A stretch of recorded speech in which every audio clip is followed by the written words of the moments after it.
నమస్కారం. వెల్లా న్యూస్కి స్వాగతం. ముందుగా ముఖ్యాంశాలు. సందడి చేస్తున్న ఎన్టీఆర్ కళా పరిషత్ నాటకోత్సవాలు.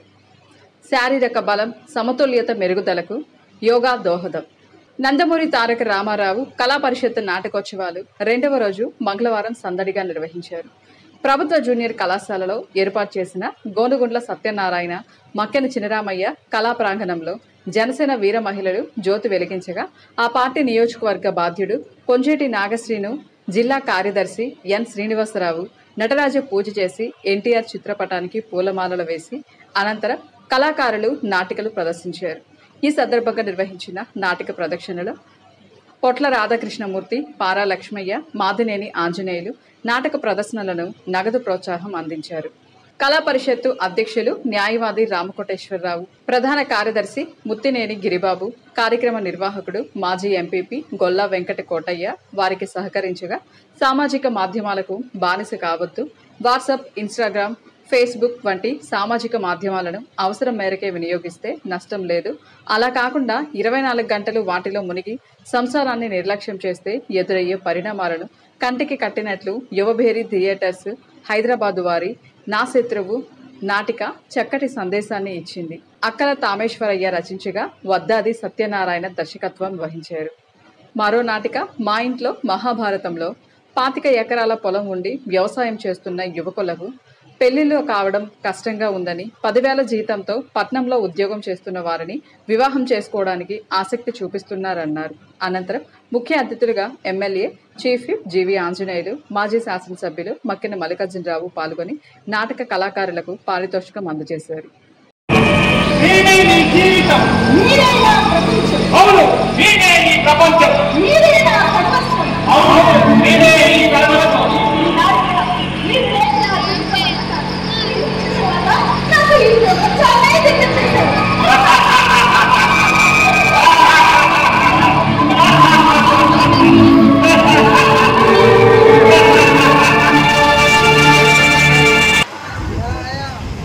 ఒకటి తెలుగు రాష్ట్రాలను గుర్తించుకున్న వర్షాలు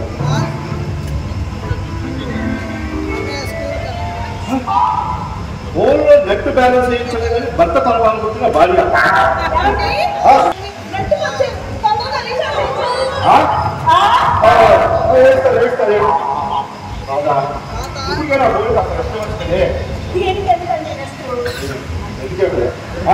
కళాకారు ల్యాప్టాప్ ఇప్పుడు లెక్క ఫోన్ ఫోన్ మాట్లాడుతున్నాం.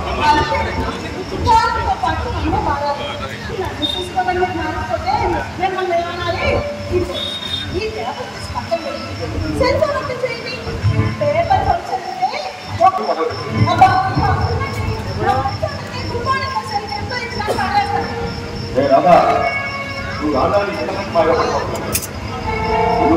నాకు ఎక్కడ చెప్పాలి.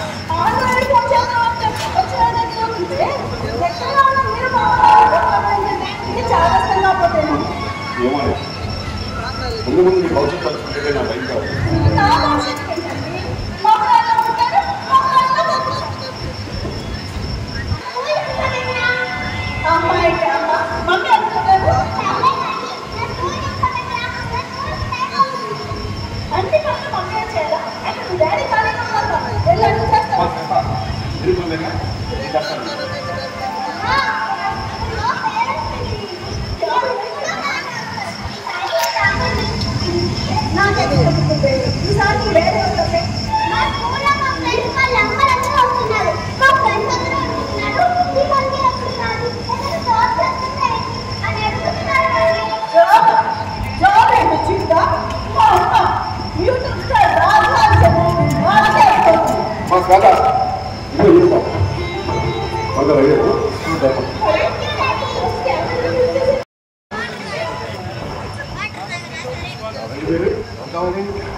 పేరు శంకరం.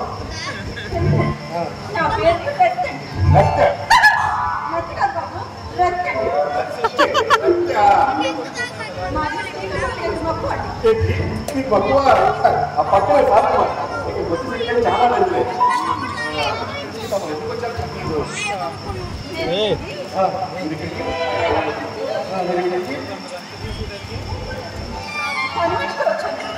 అంటే పది మనిషివా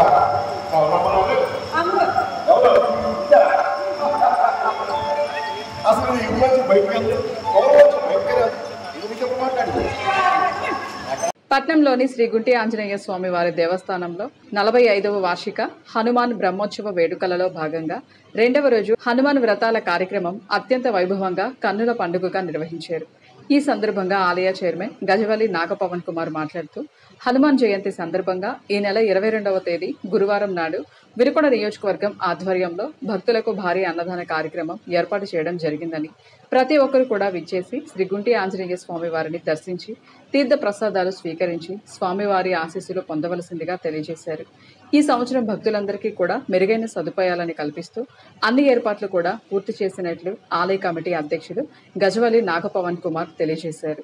కేంద్ర రాష్ట్ర ప్రభుత్వ ఆదేశాల మేరకు ప్రభుత్వ చీఫ్ విప్ శాసనసభ్యులు జీవి ఆంజనేయుల సూచనల మేరకు వినుకొండ పురపాలక సంఘం నందు అంతర్జాతీయ యోగా మాసోత్సవ కార్యక్రమం మే 21 నుండి జూన్ 21 వరకు నిర్వహించనున్నారు. లయాలా హైస్కూల్ ఎన్ఎస్పి సాయిబాబా గుడి ప్రాంగణం నందు మొదటి రోజు జరిగిన కార్యక్రమంలో మున్సిపల్ కమిషనర్ సుభాష్ చంద్రబోస్ పాల్గొని మాట్లాడారు. యోగా యొక్క ప్రయోజనాలు అపారమైనవి, విస్తృతమైనవన్నారు. క్రమం తప్పకుండా సాధన చేయడం వల్ల శారీరక బలం, సమతుల్యత మెరుగుపడతాయని తెలియజేశారు. అదేవిధంగా మున్సిపల్ చైర్పర్సన్ షకీలా దస్తగిరి మాట్లాడుతూ యోగా వల్ల మొత్తం ఆరోగ్యం, శ్రేయస్సు, మానసిక స్పష్టత మెరుగుపడతాయని, ఒత్తిడిని తగ్గించి జీవిత సవాళ్లు సులభంగా ఎదుర్కోవచ్చునని తెలియజేశారు.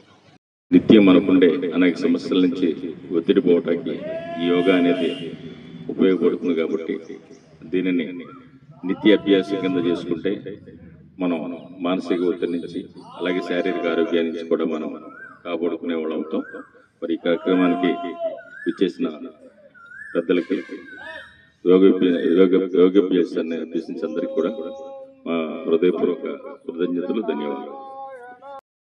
ప్రతిసారి వింటున్నది మాకు టైం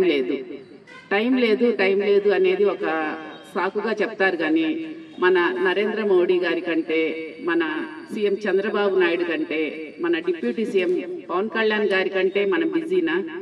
కాదు కదా. వాళ్ళు యోగా అభ్యాసం చేసే వాళ్ళ పనులు స్టార్ట్ చేస్తారు. మరి వాళ్ళకు ఉన్న టైం మనకి ఎందుకు ఉండదు? మనం కేటాయించుకోవాలి, మనం ఇంట్రెస్ట్ చూపించాలి. అప్పుడే మనం యోగా చేయగలము. యోగా చేసిన రోజు మీరు ఒకసారి గమనించండి, చెయ్యని వాళ్ళు స్టార్ట్ చేయండి. ఇప్పుడు ఇక్కడ సోదరులు చక్కగా యోగా చేస్తున్నారు, ఎంత బాగా చేస్తున్నారు, డైలీ వస్తారంట. వీళ్ళంతా ప్రముఖులే, వీళ్ళకి టైం లేదనేది ఏం లేదు, ఉన్న టైంనే సద్వినియోగం చేసుకుంటారు. ఇంకొకటి చాలా మంది అనే మాట ఇంకొకటి అలసటగా ఉంటది అని. నిజంగా అలసట అనేది మనకి శారీరకంది కాదు, మానసికంది. అనవసరమైన విషయాలని మనం ఆలోచిస్తూ ఉంటే మనకి ఆటోమేటిక్గా అలసట వచ్చేస్తుంది. ఆలోచనలు తగ్గించుకొని పనుల ప్రభావం మీద మనం దృష్టి పెడితే అలసట అనేది మనం నైట్ 12 వరకు పనిచేసిన అలసట అనేది ఉండదు. ఇంతటితో వేళాను సమాప్తం. తిరిగి రేపటి వేళానులో కలుసుకుందాం. నమస్కారం.